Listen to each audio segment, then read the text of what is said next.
pasikatin kagandahan ng loobin ng kabutihan mo sa amin.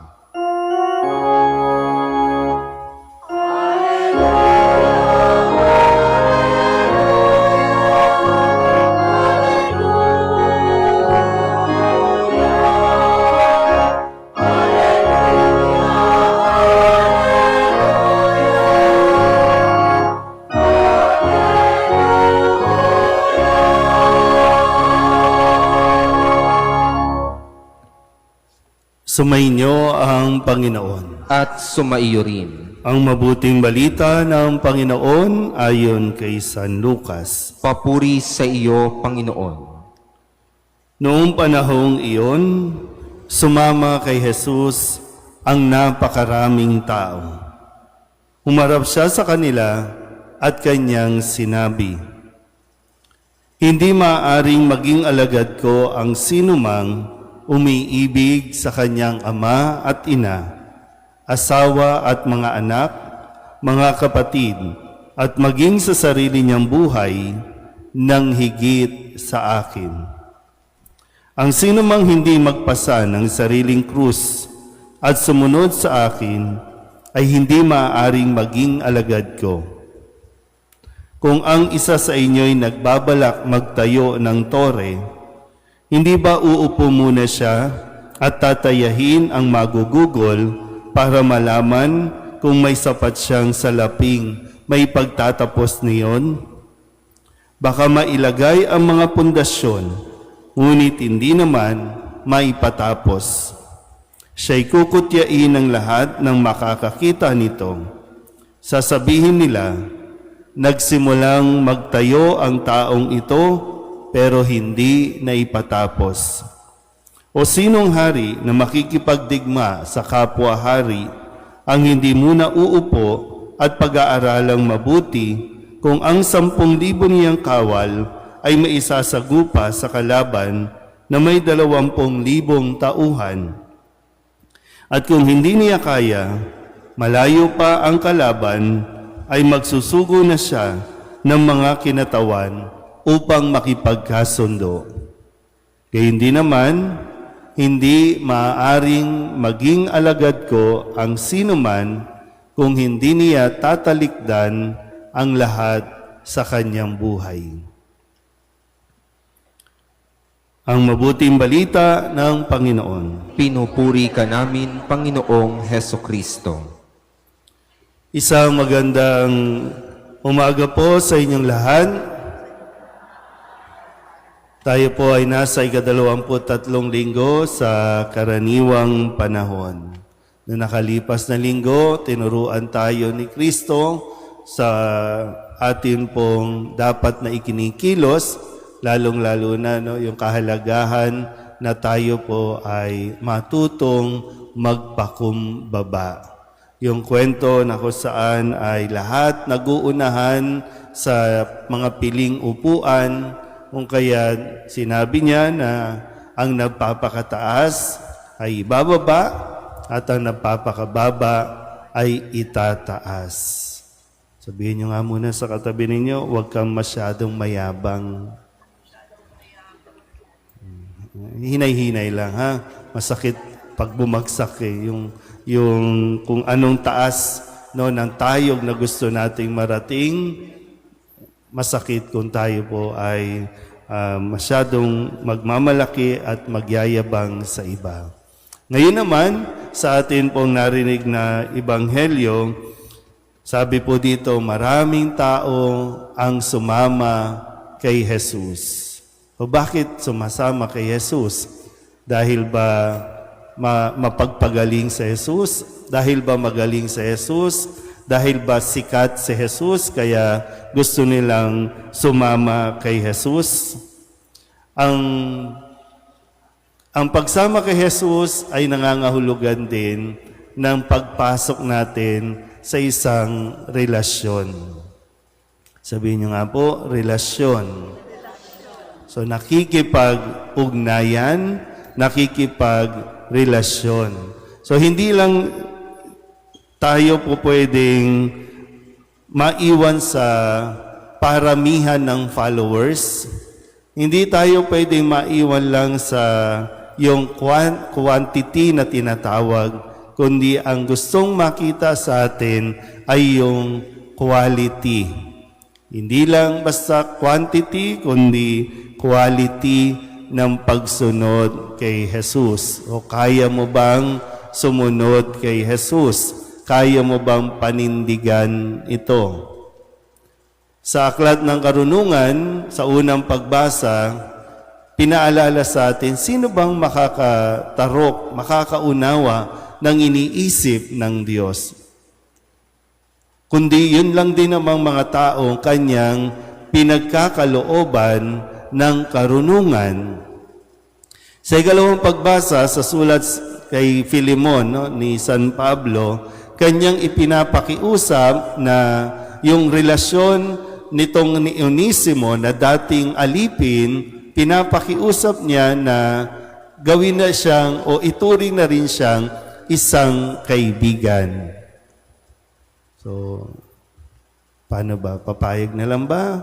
Oo na lang ba? Kailangan mo munang pag-aralan, kailangan mo munang pag-isipan. Kaya tingnan po natin para mas maunawaan natin yung papasukin nating relasyon, papasukin nating pakikipag-ugnayan. Kung tutusin, hindi lang yung pagsunod kay Kristo, pwede rin ito sa ating pong ugnayan o relasyon sa isa't isa. So tingnan po natin mula sa salitang cross. Spell cross, C-R-O-S-S, cross. At ano yung C sa cross? Count the cost.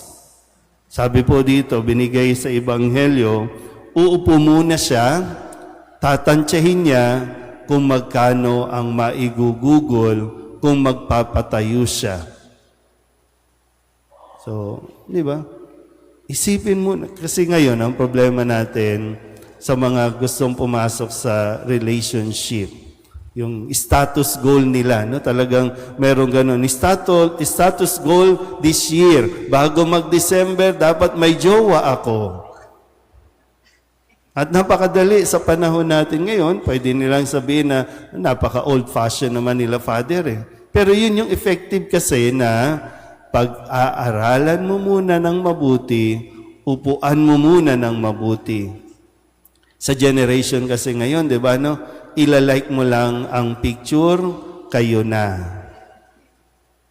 Click lang, clinic mo lang, hinart mo lang, feeling mo, yun na, ay, gusto na namin ang isa't isa.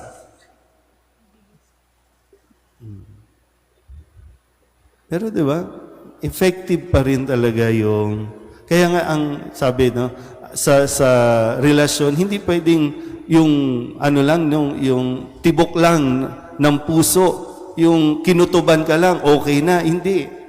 Isip din. Paggamitin ng isip, pagnilayan mo muna, pag-aralan mo muna ng mabuti. Second letter, letter R. At ano ang R? Renounce. At hindi lang basta renounce all, lahat. Isusuko mo, iiwanan mo. Kaya mo bang iwan ang lahat para sumunod kay Kristo? Para sa minamahal mo o mamahalin mo, kaya mo bang i-renounce lahat? Kaya nga, sabi din dito, no, hindi maari maging alagad ko ang sino mang umiibig sa ama, anak, asawa, kapatid. Pero tandaan niyo po ha, baka ma-misinterpret niyo itong ibahaging ito. Ang sinasabi ni Kristo, nang higit sa akin. Kasi minsan, di ba, ang pumipigil sa atin para mas mapalapit kay Kristo, para makasunod kay Kristo, pamilya. Kapag meron pong gustong magpari o gustong sumunod kay Kristo, sinong pumipigil? Magulang. Akala mo mawawalan yung magulang, akala mo mawawala yung kanilang pinaka-precious son, pinaka-poging anak. At sasabihin nyo lagi, ay sayang naman, Father, kung pagpapariin. So may mga gusto mapare, pinipigilan, ayaw kasi ng magulang. Pero alam nyo, kapag sa mga magulang po, no, in case lang, na mayroong gusto mapare, hayaan nyo. Kasi pagdating ng araw, alam nyo, sino may iwan sa iyo? Yung pari.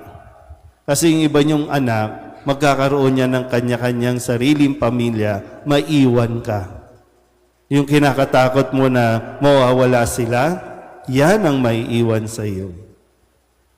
Pero sa mga gusto nga sumunod kay Kristo, kaya mo bang iwan ang lahat? Yung luho, yung material na bagay, kaya mo bang iwan ang lahat para kay Kristo? Sa mga mag-asawa dito, di ba, no? Kaya mo bang iwan ang lahat para lang dyan? Nung umpisa, ganyan, di ba, no? Hahamakin ang lahat, masunod ka lamang. Pero nung pinagsama na, halos gusto nang maghiwalay, 1 buwan pa lang. Kasi hindi pinag-isipan ng mabuti, hindi pinag-aralan kung kaya ba niya. Minsan naalala ko po, no, kapag magkakasal ako, alam niyo yung ritual natin na ibibigay ng lalaki yung aras. Diba, no? Sumisimbolo ng, ito ang aking kabuhayan, bibigay ko sa iyo. Yung pera. Kaya minsan sabi ko, dapat hindi na yung bari-bariya yung ibinibigay. Dapat ang binibigay, yung ATM. O, pinagkakaloob ko sa iyo, yung sinusuko ko na sa iyo, ikaw nang bahala sa akin, ikaw magbibigay ng allowance, ikaw magbabudget. Pero hindi nila pinag-isipan. Kaya nung mag-asawa na, bakit kukunin mo yung pera ko? Akin yan. Doon nagsisimula. So, kaya mo bang i-renounce yung mga bagay sa buhay mo para makasunod ka kay Kristo? Next, letter O. At ano ang O? Ang sabi ni Kristo, no, obey. Sumunod ka sa akin. Binibigyan naman tayo ng panahon, ng oras, no, kung sino mang gustong sumunod sa akin. Kaya mo bang sundin si Kristo? Siyempre, sa pagpasok natin, di ba, may mga rules and regulations, may mga guidelines, may mga batas. Kaya mo bang sumunod? Yung obedience natin, kaya ba? O pag pumasok ka, magmamabida ka, bida-bida na naman. Kapag bago pa lang, sunod na siya. Pag nandiyan na, matigas na ang ulo, nagiging pasaway na. Eh maganda po yung kinikilala natin ng mabuti. Titingnan mo, kaya ko bang sumunod? Kaya ba nitong sumunod? Next, letter S. At ang S ay self-sacrifice. Isasakripisyo maging ang iyong sarili. Diba? Kahit si Kristo, ano bang pinakita niya? Isinakripisyo ang kanyang sarili para sa kaligtasan ng tao, para sa kabutihan ng tao. So, kaya ko ba isakripisyo yung sarili kong kaligayahan, yung para sa sarili ko? Kaya nga sabi, di ba, limutin ang ukol sa kanyang sarili. Kaya mo bang iwan ang bisyo? Kaya mo bang iwan ang, kaya mo bang iwan ang mga babae mo sa mga kalalakihan na naririto? Kaya mo bang iwan? Kaya mo na ba isuko yan? Ang pogi-pogi mo pa naman, di ba? No? Kaya mo ba na stick na sa isa?